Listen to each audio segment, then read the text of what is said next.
오늘은 요셉 이야기를 하려고 합니다. 그동안 요셉 이야기를 우리는 설교를 많이 들었습니다. 요셉의 꿈, 요셉의 고난, 요셉의 비전, 이런 이야기를 주로 들었지요. 그러나 오늘 본문은 요셉 이야기지만 요셉을 인신매매해서 팔아버린 형들에 대한 이야기, 아버지의 편애에 대한 이야기, 그래서 거기에서 촉발된 가족의 불화에 대한 이야기는 한 번도 한 적이 없었습니다. 왜 요셉의 형들이 요셉을 죽이려고 그렇게 분노가 극에 달했을까요? 10명의 형들이 하나같이 똑같이 공통된 생각을 하면서 요셉을 죽이려고 했습니다. 요셉이 나타나자 일구의 가치도 없이, 생각할 겨를도 없이 저기 꿈쟁이가 오는데 우리 죽여버리자. 그 옷을 벗기고 그 옷에 피를 적시고 아버지에게는 악한 짐승이 먹었다고 이야기하자. 10명이 다 동의했습니다. 모두 동일한 그런 생각을 했어요. 사실 우리가 이 세상을 살면서 어떤 일을 할 때 모두가 다 동일하게 합의해서 무슨 일을 이룬다는 것은 그렇게 많지가 흔하지가 않아요. 그러나 요셉을 죽이려고 하는데 10명의 형들이 공통된 생각을 갖고 있었다는 것은 뭔가 있다는 얘기죠. 왜 형들이 동생 요셉을 죽이려고 그렇게 분노가 극에 달했을까? 그 이유는 요셉을 편애했던 아버지 때문에 그렇습니다. 이 아버지 야곱이 요셉을 편애했는데 사실 아버지 야곱은 그도 아버지 이삭에 의해서 편애 때문에 고통당했던 상처가 있었던 피해자였습니다. 그렇죠. 아버지 이삭이 형 에서를 편애했기 때문에 어머니 리브가가 야곱을 더 사랑했습니다. 그래서 그 가정에는 거짓과 속임수, 기만과 시기가 시작되었습니다. 그리고 그 저주는 다시 야곱을 통해 그 아들들에게로 넘어갔습니다. 급기야는 눈에 보이지 않는 편애, 거기서부터 시작된 저주는 다시 그 아들들에게로 이제 전파되어서 속임수와 왕따, 결국은 인신매매에 파렴치한 범죄를 하기에 이른 단초를 제공하게 됩니다. 이것이 끊어내지 못한 저주, 죄에 대한 저주에서부터 출발합니다. 형들이 요셉을 시기했던 이유는 두 가지였습니다. 첫 번째, 요셉이 형들의 잘못을 고자질했어요.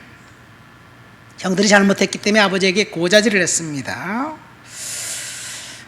아버지는 야곱에게 채색 옷을 입혀 주었어요. 이 채색 옷은 사실 그냥 평상시 입던 평상복이 아닙니다.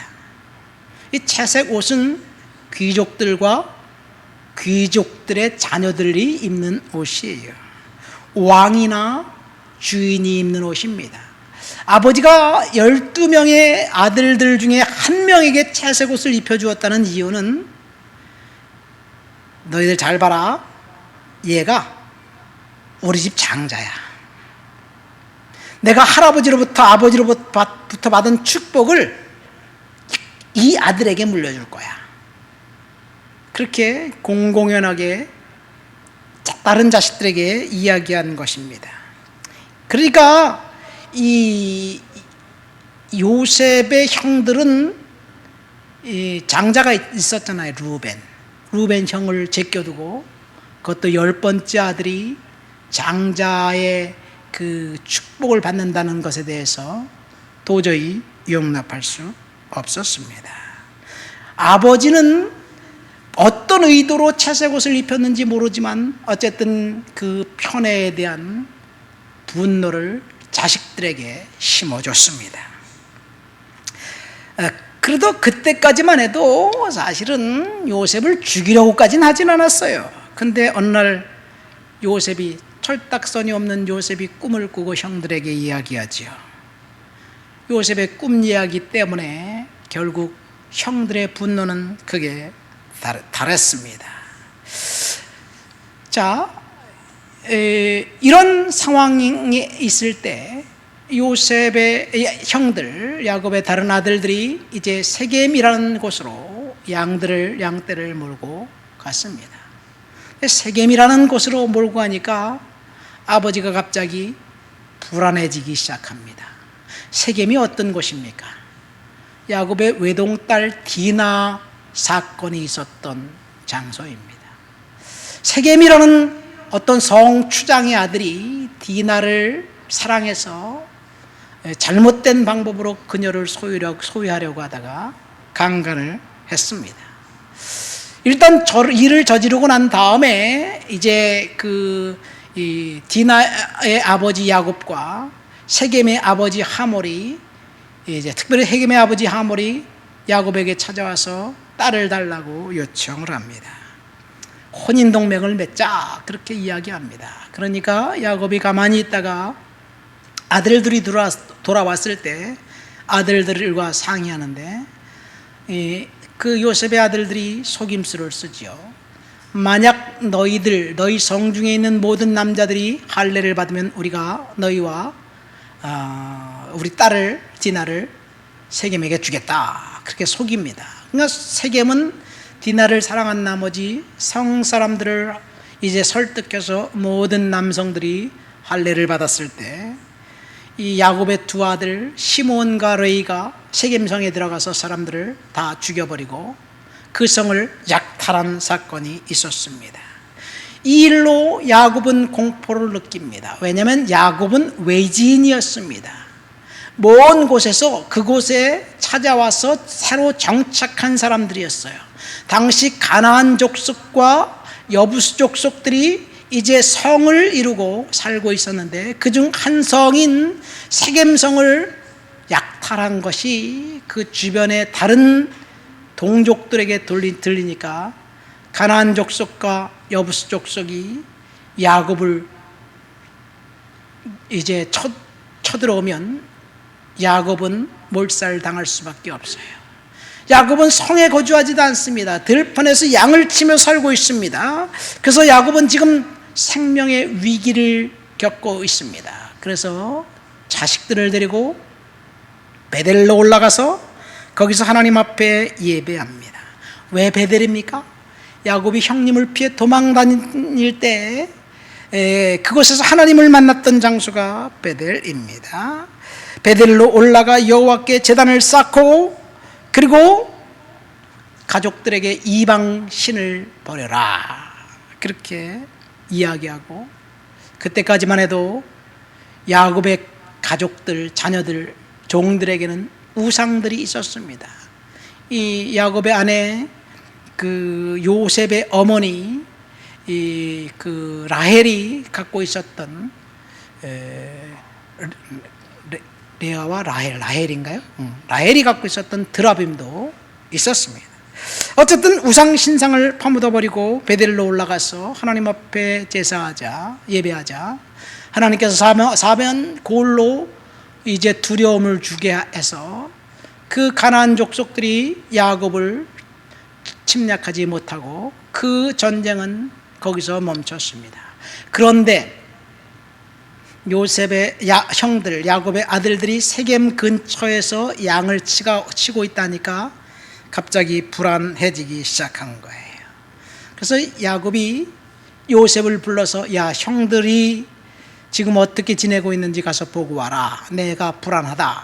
그래서 야곱은 요셉에게 심부름을 시켰고, 요셉은 아버지의 심부름을 받고 세겜에 갑니다. 거기 갔더니 형님들이 거기 있지 않아요. 또 헤브론으로 갔다가 도단까지 가서 형들을 만납니다. 요셉은 형들을 만났을 때 안도의 숨을 쉬면서 이제 형님들이 안전하구나. 그리고 형님들에게 아버지의 안부를 전하고 돌아가서 이제 가려고 하는데, 이 형들은 요셉을 보자마자 한 말은, 야, 저기 꿈쟁이가 오는구나. 우리가 그를 죽여버리자. 그러면 그의 꿈이 어떻게 될지 우리 한번 확인해 볼까? 그러면서 10명이 동의합니다.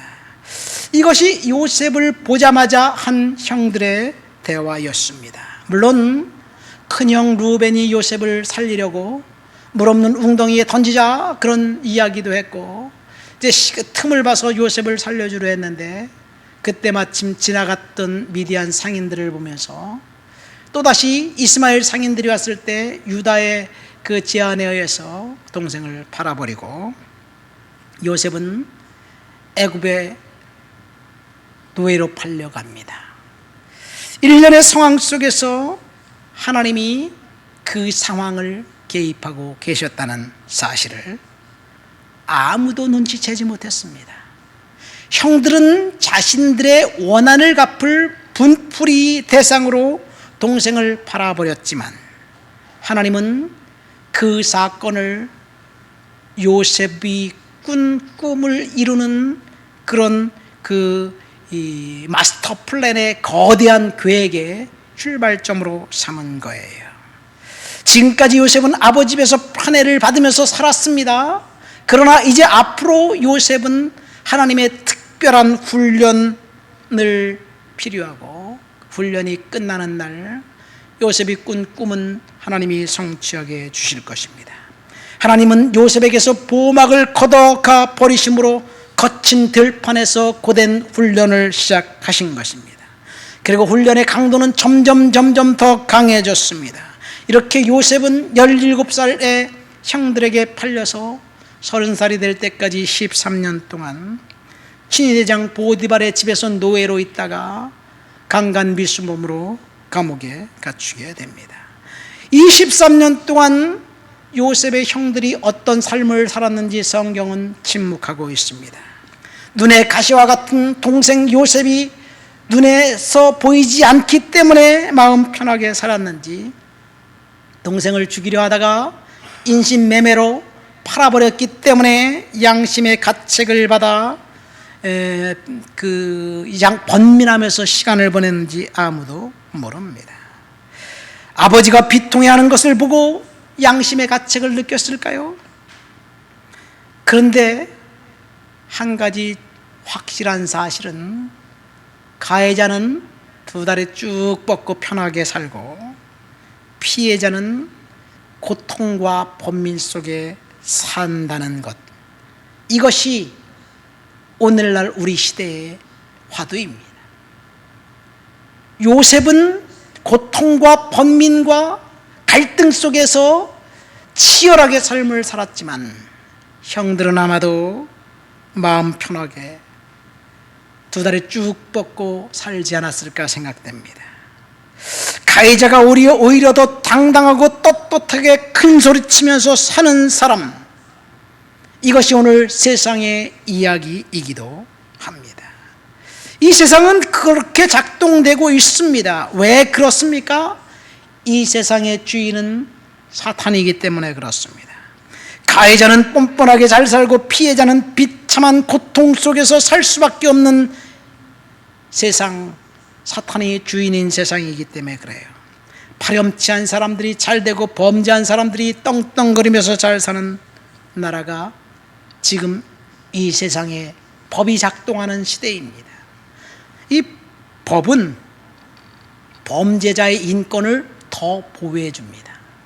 그래서 피해자의 인권은 이미 인권이 유린당했기 때문에 관심이 없어요. 가해자의 인권은 그가 피해를 당하지 안 된다고 보호해 주려고 하는 것이 세상의 법입니다. 잔혹하게 살해를 당한 그 피해자는 억울하지요. 그러나 살인자를 보호해 주는 것이 이 세상의 법이에요. 잔혹하게 살해한 사람 여러 정황으로 그가 살해했다는 것이 알려져도 시체를 잡지 못하면 그 사람은 기소할 수 없어요. 시체를 찾지 못하면 영원히 그 사건은 미궁 속으로 빠져들고 맙니다. 그래서 이 세상은 무전유죄를 넘어서 법적인 지식이 있는 사람은 교묘하게 자기 지식으로 법망을 피해가고, 그리고 돈이나 권력이 있는 사람은 또 그 법 위에 군림하는 것이 이 세상의 원리입니다. 파렴치한 사람들이 끝까지 정당하다고 주장하는 것, 이 세상의 원리예요. 아마 요셉의 형들도 그랬을 것입니다. 우리 교회도 지난 2년 1개월 동안 재판을 했는데 결과를 보니까 저는 부분 승소할 것이라는 꿈에도 생각하지 못했습니다. 왜냐하면 그 감정 평가를 통해서 원인이 명확하게 규명이 되었기 때문에, 그리고 변호사를 고용했을 때 변호사도 뭐 별다른 말을 하지 않았어요. 그러나 막상 뚜껑을 열어보니까 25% 패소했어요. 그렇다고 제가 항소할 건 아니고 그냥 그것도 하나님의 은혜다 이렇게 생각하면서, 그렇지만 뭔가 찜찜하고 그리고 억울한 마음이 없지 않습니다. 이 세상은 그렇게 작동하는 거예요. 제가 변호사를 고용하지 않고 만약에 그냥 끝까지 대항했다면 그보다 더 나쁜 결과가 날 수도 있었다, 이런 생각도 들기도 합니다. 제가 이 설교를 이제 지난 월요일 날 새벽 예배에 잠깐 했어요. 이 설교를 준비하면서 화요일 날 아침에 설교했죠. 월요일 날 마침 신문에 2002년 병풍 사건을 일으켰던 사람이 필리핀에서 체포됐다는 소식을 들었습니다. 2002년 대통령 선거가 끝날 때 어떤 사람이 거짓으로 이제 인터뷰를 하고 그래서 온 세상을 발칵 뒤집혔고 10% 정도 앞서가던 모 여당 대통령 후보가 결국은 졌어요. 이 세상은 그렇게 작동하는 것 같습니다. 어쨌든 아무리 거짓이 판을 쳐도 그러나 하나님이 다 알고 계시다는 것, 때가 되면 반드시 거짓은 드러나게 된다는 것이 오늘 말씀의 핵심입니다. 왜 그렇습니까? 여전히 하나님이 계시기 때문입니다. 이 세상은 공중권세에 잡은 사탄이 지배하는 세상일지라도 하나님은 그 안에서 일하고 계셔요. 거짓으로 세상을 바꾸고 거짓으로 권력을 잡고 국가를 통치하고 국가를 통째로 먹었다 할지라도 때가 되면 하나님의 공의가 드러나게 될 것입니다. 거짓이 도가 지나치면 두 가지가 반드시 일어날 것입니다. 첫 번째, 거짓이 스스로 폭로해 거짓임을 스스로 밝히는 거예요. 왜 그렇습니까? 아무리 거짓은 정교하게 짜맞춰도 서로 어긋나게 되어 있습니다. 거짓으로 사람들은 속일 수 있습니다. 거짓으로 여론은 이제 물타기 할 수 있습니다. 그러나 하나님은 속일 수 없습니다. 거짓은 반드시 들통나게 되어 있습니다. 우리가 매일 접하는 뉴스를 보십시오. 아무리 발포등 치면서 거짓을 감추려고 해도 극성 팬덤들을 이용해서 자신의 정당함을 주장해도 끝내는 거짓은 밝혀지게 되어 있어요. 1972년 미국의 워터게이트 사건이라는 것이 있었어요. 이 닉슨 대통령의 보좌관들이 워터게이트 건물에 도청 장치를 해서 결국 대통령 선거에서 이겼습니다. 그런데 대통령이 당선되고 난 다음에 어느 기자가 우연히 한 쪽지를 발견하고 워터게이트 사건의 전모가 드러납니다. 당시 닉슨 대통령의 보좌관들, 가장 머리가 똑똑한 사람들 여러 명이 이제 거짓으로 서로 입을 맞췄어요. 그런데 며칠 지나지 않아서 다 들통나고 말았습니다. 왜 그래요? 그것이 거짓이었기 때문에 그렇습니다. 그러니까 죄는 스스로가 폭로하는 거예요. 지금 우리들 주변에서 일어나는 일들도 마찬가지입니다. 죄는 스스로 폭로하게 되어 있습니다. 두 번째, 하나님의 공의가 드러나는 날 반드시 죄는 폭로되게 되어 있습니다. 오늘 본문 말씀 보십시오. 요셉의 형들은 자신들의 죄가 드러나고 있다는 사실을 결코 알지 못했습니다. 그들은 완전 범죄했다고 생각했습니다. 아무도 발설할 수 없는 비밀의 문을 드디어 하나님께서 직접 열고 계셨습니다. 아무도 모른다고 생각했던 그 시간, 절대적으로 안전하다고 생각했던 그 시간, 하나님의 공의가 죄를 폭로하는 시간이 되었습니다.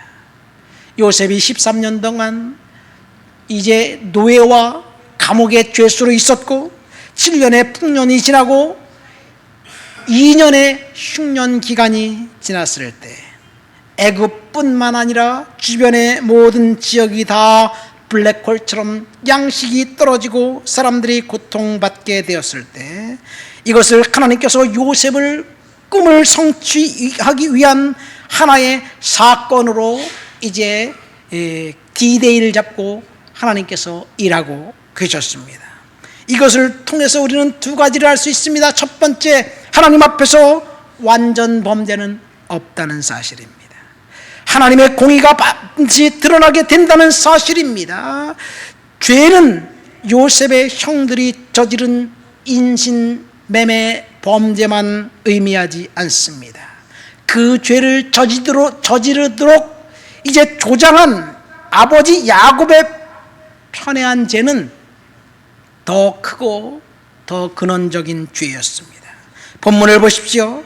하나님은 형들의 죄는 요셉의 용서를 통해서 다루십니다. 그러나 야곱의 편애는 더 혹독하게 하나님이 다루는 것을 알 수 있습니다.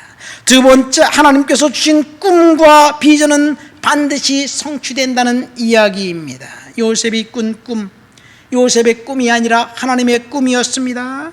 하나님은 요셉을 통해서 그 할아버지, 징조할아버지 아브라함에게 언약했던 약속을 지금 성취하고 있는 과정입니다. 먼저 요셉이 꾼 꿈 성취되는 장면을 볼까요? 요셉이 꾼 꿈은 사실 요셉의 꿈이 아니라 하나님의 꿈이었습니다. 창세기 37장에 보면 요셉이 어느 날 꿈을 꾸고 이제 형들에게 이야기해요. 이 요셉의 꿈은 비전, 원대한 목표가 아닙니다. 잠을 자다가 꿈을 꿨어요. 그래서 그 꿈 이야기를 형들에게 합니다. 여러분, 꿈은 내가 마음대로 꿔지나요? 심리학적으로 보면 꿈은 의식, 무의식이 서로 교차하는 사이에 일어난다. 전의식은 또 뭡니까? 이런 이야기를 해내고 있어요. 우리가 꿈을 통제할 수 없습니다. 우리의 영역 바뀝니다. 그래서 하나님의 꿈이 요셉의 꿈이고 요셉의 꿈이 하나님의 계획입니다. 지금 요셉은 하나님께 붙잡혀 있는 것입니다. 그래서 혹독한 시간을 보냈습니다. 하나님은 요셉을 통해 아브라함에게 약속하신 언약을 성취하실 거예요. 하나님에게 붙잡힌 요셉은 생각지도 않는 고통과 고난과 재난의 시간을 보냈습니다. 어쩌면 저와 여러분들이 우리의 의지와 상관없이 일어나는 일들, 그래서 고통당하는 그런 상황이 있을 때 세상 사람들은 뭐라고 생각합니까? 재수가 더럽게 없네. 재수가 더럽게 없어서 암이 걸렸지. 재수가 더럽게 없어서 공장 화재가 났지, 재수가 더럽게 없어서 무슨 일이 일어났지, 세상 사람들은 그렇게 생각합니다. 욥을 보세요. 재수가 더럽게 없으니까 어느 날 갑자기 7남3녀가 몽땅 죽어버리고 재산이 통째로 날아가고 모든 것을 한순간에 잃어버렸습니다. 재수가 없어서 그런가요? 요셉은요, 하나님을 두려워했고 죄를 멀리했고 하나님 앞에 철저하게 예배했습니다. 조그만 죄라도 하나님 앞에 지은 것이 생각나면 요셉은 하나님 앞에 나와서 회개했습니다. 이것이 욥이 한 일이에요. 욥에게 일어난 일은 재수가 없어서 일어난 일이 아니라 하나님께서 일하고 계신 거예요. 우리 교회도 2년 전, 1개월 전에 누수가 나서 스트레스 받았지만 지금 다 끝나고 보니까 그것 역시 하나님께서 이루신 일입니다. 장로님 공장에 화재가 난 것도, 여러분 자녀에게 암이 생긴 것도, 그리고 우리의 가정에 있는 여러 가지 어려운 일들도 모두 다 하나님께서 저와 여러분들을 복주기 위한 고난의 시간을 훈련의 시간으로 허락하신 거예요. 여러분들의 직장에서 경험하는 것이나 대인관계 속에서 혹은 자녀들과의 관계 속에서, 가정에서 혹은 질병 문제, 모든 것들이 일어난 이유는 첫 번째, 하나님이 허락하셨기 때문에 일어난 거예요. 두 번째, 그 일은 여러분들이 감당할 수 없는 것이 아니라 반드시 감당할 수 있습니다. 우리가 감당할 수 있는 것만 하나님이 허락하십니다. 그리고 세 번째, 그 고난의 끝은 축복입니다. 그래서 축복을 주시려고 하나님이 그 일을 이루신 거예요. 고난을 당할 때 내 의지 이전에 우리가 통제할 수 없는 그런 고통스러운 환경 가운데 우리가 있을 때, 그때 우리가 할 일은 하나님 앞에 기도하는 것뿐이고, 두 번째는 하나님을 믿고 인내하는 것, 그것밖에 없습니다. 중요한 것은 하나님의 시간이 되니까 반드시 하나님이 이제 그 요셉이 형들이 일으킨 그 사악한 범죄를 하나님께서 노출하셨습니다. 폭로하셨습니다. 하나님께서 주신 꿈과 비전을 성취하기 위한 하나님의 방법이었습니다. 창세기 41장에 가면 상황이 급반전됩니다. 요셉이 13살에 인신매매를 당해서 애굽에 와 끌려갔는데 모든 것이 다 끝나고 난 다음에 일순간에 꿈처럼 다 지나가 버렸습니다. 그리고 7년 풍년도 지나고 2년, 10년, 2년째, 그러니까 요셉이 형들에게 배반당해서 인신매매 당한 지 22년째 되던 해, 드디어 하나님은 요셉의 꿈을 성취하셨습니다. 요셉의 꿈대로 형들이 요셉 앞에 와 절을 하면서 무릎 꿇고, 그리고 절을 하는 그 광경이 자기 눈앞에 쫙 벌어졌어요. 아버지 심부름을 위해 헤브론에서 세겜으로 그리고 도단까지 왔을 때 형들이 그를 보자마자 첫마디 저희 꿈쟁이가 오는데 우리 죽여버리자, 이런 생각을, 이런 말했던 것을 요셉은 평생 동안 한 번도 잊지 않았을 거예요. 요셉이 형들이 자기 앞에 무릎 꿇고 절할 때 어떤 생각을 했을까요? 요셉은 어린 시절 꿈꿔왔던 꿈을 생각하고 형들이 자기 앞에 무릎 꿇는 것을 보면서 아마도 요셉은 형들을 시험해 보려고 생각하지 않았을까 생각됩니다. 너희들은 정탐꾼이 아니냐? 그러면서 형들이 어떻게 반응하는지 봅니다. 요셉은 형들을 지금 흔들고 있는 거예요. 지금도 자기를 미워하고 있는지, 그들이 저지른 일을 양심의 가책을 느끼고 있는지 아니면 파렴치하게 뻔뻔하게 살고 있는지 지금 요셉은 형들을 흔들고 있습니다.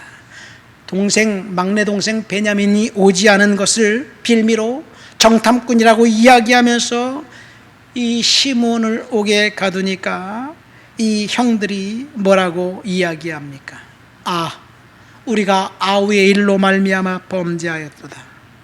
우리에게 그가 애걸할 때 우리가 그 마음의 괴로움을 보고 듣지 않았기 때문에 이 괴로움이 우리에게 생겼다. 서로 이야기하면서 회개하고 서로 이야기하면서 지금 참여하는 그런 이야기들을 듣고 있습니다. 형들은 정탐꾼으로 몰려 죽음의 위기에 처하자 자신들의 과거를 잘못을 뉘우칩니다. 회개의 기회가 있을 때 우리가 반드시 회개해야 될 줄 믿습니다. 그렇지 않으면 더 큰 화가 찾아오게 되어 있어요.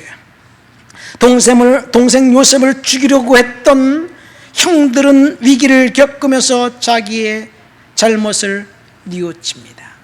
그래서 요셉은 한 번 더 형들을 흔들어요. 뭐라고 흔듭니까? 이제 시몬을 옥에 가두겠다. 막내 아우를 데리고 오지 않으면 이제 더 이상 너희들을 볼 필요가 없겠다. 그러면서 돈을 자루에 넣어주고 곡식을 넣어 형들을 보냅니다. 하나님 앞에 완전 범죄는 없습니다. 하나님의 공의 앞에 우리가 한 잘못은 반드시 드러나게 되어 있습니다. 여러분, 우리는 하나님 앞에서 회개해야 할 그 시간, 우리의 죄가 폭로된 그 시간 반드시 우리는 회개해야 될 줄 믿습니다. 그리고 또 시간이 흘렀습니다. 야곱은 이제 애굽에 사온 곡식을 다 먹었습니다. 이제는 하나님이 요셉의 형들을 다루는 것이 아니라 야곱을 다루는 시간입니다. 하나님께서 야곱의 죄를 다루는 것 어떻게 다룹니까? 다시 곡식을 사러 야곱은 자기의 아들들을 보내야 됩니다. 그럴 때 다시 보내려고 할 때 야곱이 얼마나 마음속에 번민했을까요? 애굽의 총리가 된 사람이 자신의 아들 요셉임을 전혀 꿈에도 생각하지 못했습니다. 야곱은 내 아들 요셉이 죽었지, 그리고 시몬도 죽었지, 이제 막내 아들 베냐민까지 애굽에 보내야 된다는 그 상황 속에서 하나님 앞에서 철저히 자신의 죄를 뉘우치는 그런 시간을 보내면서 이 야곱이 다른 아들들에게 이렇게 이야기합니다. 오늘 본문에 보면 너희가 내 흰머리를 슬퍼하며 스올로 내려가게 하는구나. 야곱은 지금 갈등과 번민 속에서 처절한 고통 속에서 자신의 편했던 그 상황들을 생각하면서 결국 결단을 내립니다. 우리가 읽진 않았지만 창세기 43장에 보면 이제 마지막으로 야곱이 결단합니다. 베냐민, 내 막내 아우 베냐민을 데리고 가라. 내가 그를 잃으면 잃게 되리라. 이것이 야곱의 결단입니다. 이 상황을 통해서, 사건을 통해서 하나님은 야곱을 다루셨습니다. 말씀을 맺습니다. 오늘 우리는 요셉 이야기를 통해서 다 알고 있다, 꼼짝 마라 하는 제목으로 설교를 들었습니다. 요셉이 꾼 꿈은 하나님이 알고 있었습니다. 하나님의 꿈이었습니다. 요셉의 형들이 요셉을 죽이려 했던 사실도 하나님은 다 알고 계셨습니다. 그래서 결국 요셉의 형들을 요셉의 앞에 무릎을 꿇리면서 이제 그들의 죄를 해결할 수 있는 시간을 하나님은 허락하셨습니다. 야곱이 요셉을 편애한 사실도 하나님은 다 알고 계셨습니다. 요셉이 악한 짐승에게 잡혀 먹었다고 생각하면서 야곱은 22년 동안 처절한 이 고통의 시간을 보냅니다. 요셉이 죽었다고 생각했던 야곱은 탄식으로 시간을 보냈습니다. 그 땅에 기근이 오자 양식을 사러 보내면서 둘째 아들 시몬까지 잃어버렸습니다. 또다시 이제 막내 아들 베냐민도 어떤 일이 벌어날지 못한 그 상황 속에서 내줄 때 야곱은 끝내 결단을 합니다. 그를 잃으면 족하다. 그래도 괜찮다. 하나님이 야곱을 다루신 것이에요. 여러분, 우리가 하고 있는 모든 일들을 하나님이 다 알고 계십니다. 우리가 순종하고 충성했던 것도 알고 우리가 불순종하고 범죄했던 것도 다 압니다. 그 하나님 앞에 우리가 속일 수 있는 방법은 아무것도 없습니다. 우리가 지금 통제할 수 없는 사건에 연루되었을 때 하나님이 우리를 다루시고 있는 사실을 아시기를 예수님의 이름으로 축원드립니다. 하나님은 다 알고 계십니다. 우리는 하나님 앞에 꼼짝할 수 없습니다. 다 같이 기도합시다. 말씀을 생각하며 기도합니다. 하나님 앞 다 아는 하나님 앞에 믿음으로 살아가고 은혜로 살아갈 수 있도록 주여 도와주옵소서. 주를 높여드립니다. 주를 찬양합니다. 기도합시다. 하나님 아버지 감사합니다. 하나님 앞에 오늘도 예배합니다. 하나님을 높여드립니다. 하나님을 찬양합니다. 하나님을 영화롭게 합니다. 주여 도와주옵시고 지켜주옵시고 역사해 주옵소서. 하나님 능력으로 채워주옵시고 권능으로 덧입혀 주옵시고 말씀으로 사로잡아 주옵소서. 오 주님을 높여드리고 주를 찬양합니다. 통제할 수 없는 사건들이 우리 연루되었을 때 하나님이 우리를 훈련하는 기간으로 알고 믿음으로 극복할 수 있도록 도와주시옵소서. 우리가 하나님 앞에 불순종했고 순종하지 않았으며 아버지 범죄했음을 하나님 아버지 인식했을 때 하나님 앞에 다시 회개하고 하나님 앞에 순종하고 충성하고 헌신하기를 원합니다. 주여 도와주시옵소서. 예수님의 이름으로 기도합니다.